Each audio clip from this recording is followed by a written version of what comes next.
কম্বল দিয়ে বেসায় বান এ তুই গেছিস কাকা আমি গেছি এখন পোলো কিনছি জানো বলে যে ঠিক যা এ তুই গেছিস কাকা আমি গেছি জামা কিনছি তোরা জামা কিনার টাকা পাও না একটা হিন্দু তোকে হরডাঙ্গার মাঠে জামা কিনতে আসলো না একটা খ্রিস্টান তো হরডাঙ্গার মাঠে কম্বল কিনতে আসলো না তুই মুসলমান হয়ে কেন উলাকান্দির মাঠে জামা কিনতে গেলি কতটা ওরে জামা কে বেরিও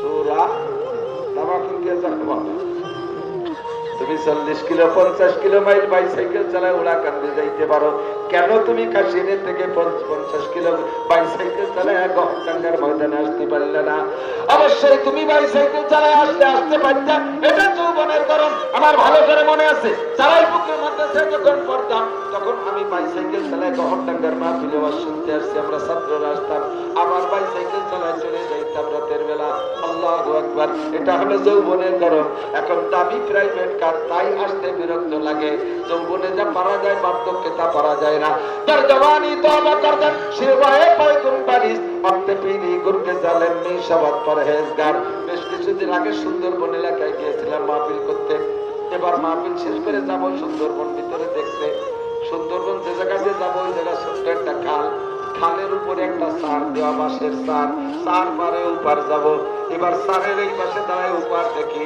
একজন মুরব্বী বসে রয়েছে সুন্দরবনের মুরব্বী রয়্যাল বেঙ্গল টাইগার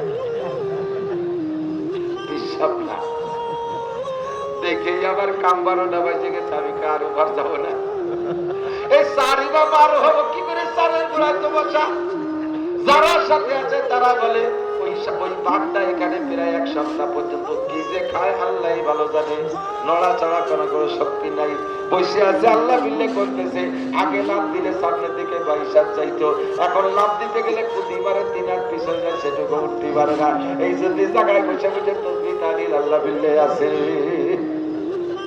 আরে বৃদ্ধ হয়ে গেলে দুর্বল হয়ে গেলে রয়্যাল বেঙ্গল টাইগার মুরিদ হয়ে যায় কথা বল যার জওয়ানি তওবা করতেন শিবায়ে পয়তুন বারিস ওয়াক্তে পীরি গুরকে জালেম নিশাবাত পরহেজগার যৌবনকালে ইবাদত বন্দেগী করে এটা নবীওয়ালা স্বভাব সমস্ত নবী রাসূলদেরকে আল্লাহ যৌবনকাল থেকে তৈরি করে উঠাইছে বৃদ্ধ হয়ে গেলে রয়্যাল বেঙ্গল টাইগারও ভালো হয়ে যায় শেখ সাদি রহমাতুল্লাহ আলাইহি একদিন রাস্তা দিয়ে হাঁটতেছে ভাই এসে গেছে আর কথা বাড়াবো না আমিও দুর্বল বুঝিয়ে ফেলাইছে কথা সুরেই টের পাইছে আমি বাইরে উঠতেছি না ছোটবেলায় আমার চাচাজান হযরত মাওলানা আব্দুল হাফিজ রহমাতুল্লাহ আলাইহি ছোট ছোট চুটকি বলতেন এই চুটকির আবার কারখানা কলাখালীর হুজুর এই গহরডাঙ্গা একজনে বসে বসে মানে চার দোকানে বসে কয় বুড়ো গল্প সল্প করতেছে এর মধ্যে এক যুবক ওর মধ্যে আসছে এক বুড়ো ওই যুবকরে জিজ্ঞেস করছে তোর বাপ তো আগে এই জায়গা আসছে একসাথে বসে বসে আমরা কত চা খাইছি কাশাকাশি হয়েছি কাশিয়ে পারলাম দিতাম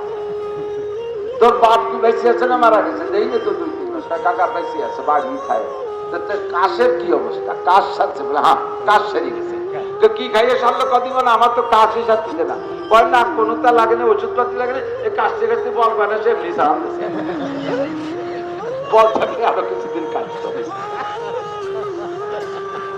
আমার কাশতে কাশতে রাত্রে 2টা লম্বা লম্বা দেওয়ার কাছে করতে বয়ান করে মাথা চন্দ্রে কিছু কালেকশনও করিয়াছি কালেকশন করতে গেলে ওয়াজের সাইডে ডবল কষ্ট হয় খুব পরিশ্রম করেছে ভাই টের পেয়ে চলে আসছে আর বেশিক্ষণ পারবো না ইয়া আইয়ুহাল্লাযীনা আমানুত্তাকুল্লাহ ভয় পাবো কাকে আল্লাহকে যৌবন কালে ইবাদত করলে আল্লাহ খুশি হয় আমরা যুবকরা রেডি হয়ে যাই সবচাইতে বড় ইবাদত হলো বিগত জীবনে যা করছি যে অন্যায়গুলো করছি এই গহরডাঙ্গার বরকত পেয়ে যাব আগামী 1 বছর পর্যন্ত কমপক্ষে 1 বছরের কন্ট্রাক্ট নেই আগামী মাহফিলে আসা পর্যন্ত সেই সমস্ত অন্যায়গুলো আর করব না রাজি আছি না ইনশাআল্লাহ আল্লাহ আমাদেরকে তওবা করার তৌফিক দান করেন মোবাইলের ফাংশনটা ছেড়ে দাও গুনার কাজগুলো ছেড়ে দাও গাঁজা বা ফেন্সিডিল ছেড়ে দাও যেগুলো বড় বড় অন্যায় করে এগুলো ছেড়ে দাও তওবা করো আল্লাহকে ভয় করে ইত্তাকুল্লাহ যৌবন কাল সম্পর্কে জিজ্ঞাসা হবে আরেকটা কথা বলে ছেড়ে দেই ওয়া আন মালিহি মিন আইনা ইকতাসাবা ফিমা আনফাকা মাল সম্পর্কে মাল মানে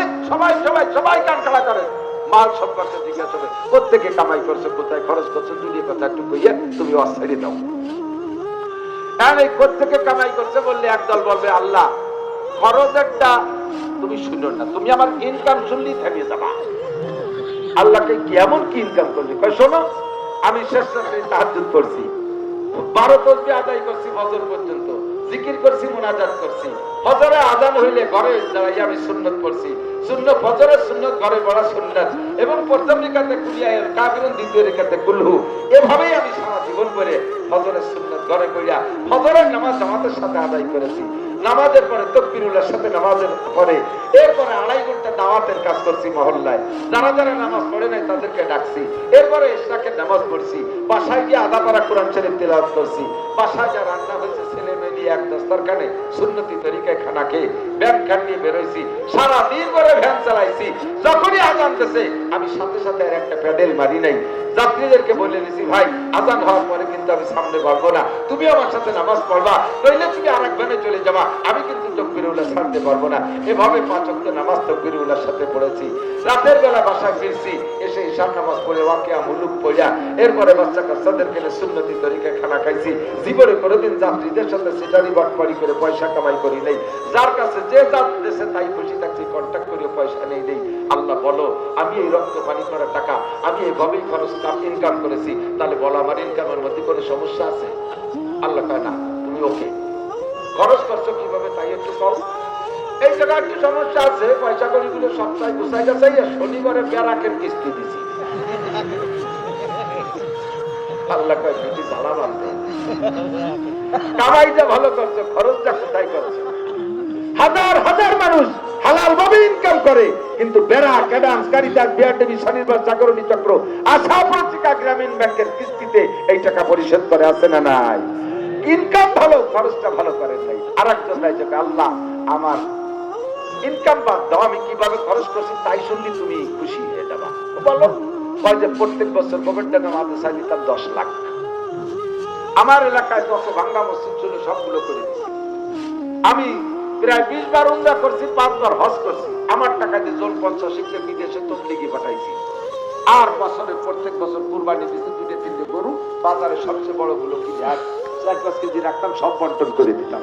জাকাত টাকাত তো পাইটু বই পরিশোধ করছি। আর অবশেষে শেষ বেলা যাইয়া হজে গেছি, সীমার যাইয়া দেই যে কাবা ঘরে গিলাপ পাল্টাবে, সে জায়গায় সুযোগ পাইয়া ওখানে 10 লাখ টাকা দিছি। আল্লাহ এতটা দিয়ে চাকরি বাকরি কি দেখি কোন জায়গায় বেতন করি কিরকম একটা চাকরি করতাম, 1025 টাকা বেতন ছিল। 25,000 টাকা বেতনের চাইতে তুই এতটা কিভাবে হলি? এটা মালিক কোন টাকা ছেলে একটা ব্যবস্থা, রাস্তা দাঁড়া ট্রাকের সাথে একটু মুসাফা টুসাফা করতাম, সেইভাবে একটা ওইটা আসবো। তুমিও ভাষায় চালা বান্ধব শয়তান।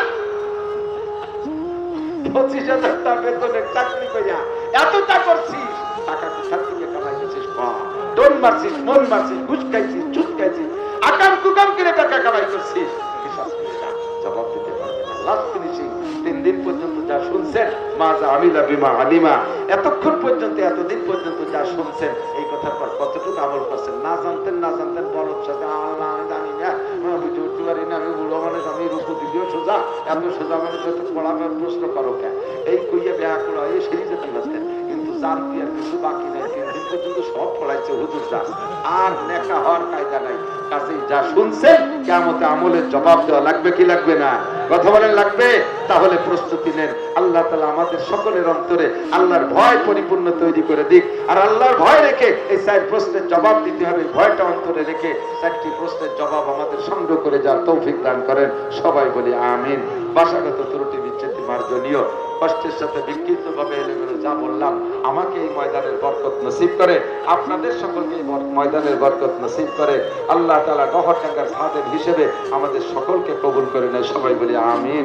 সুবহানাল্লাহি বিহামদিহি, সুবহানাল্লাহিল আযীম, সুবহানাকাল্লাহুম্মা বিহামদিকা, আশহাদু আল্লা ইলাহা ইল্লা আনতা, আস্তাগফিরুকা ওয়া আতুবু ইলাইক। আসসালামু আলাইকুম ওয়া রাহমাতুল্লাহি ওয়া বারাকাতুহু। আজকে এই মাঠে আমার সাথে মুসাফা হতে গেলি মাঠা জেলে হয়ে যাবে না, আরেকদিন করবো ইনশাআল্লাহ। আসসালামু আলাইকুম। আলহামদুলিল্লাহ, আমরা দীর্ঘ সময় হযরতের জবান থেকে অনেক দামি দামি কথা শুনছিলাম। আবারও বয়ান শুরু হবে। মেহেরবানি করে কেউ মজমা না ভাবে, যেভাবে বসে আছি এভাবেই বয়ান শুনতে থাকি। বয়ান শুরু হচ্ছে, আমরা বয়ানের প্রতি মোতাওয়াজ্জহ হই।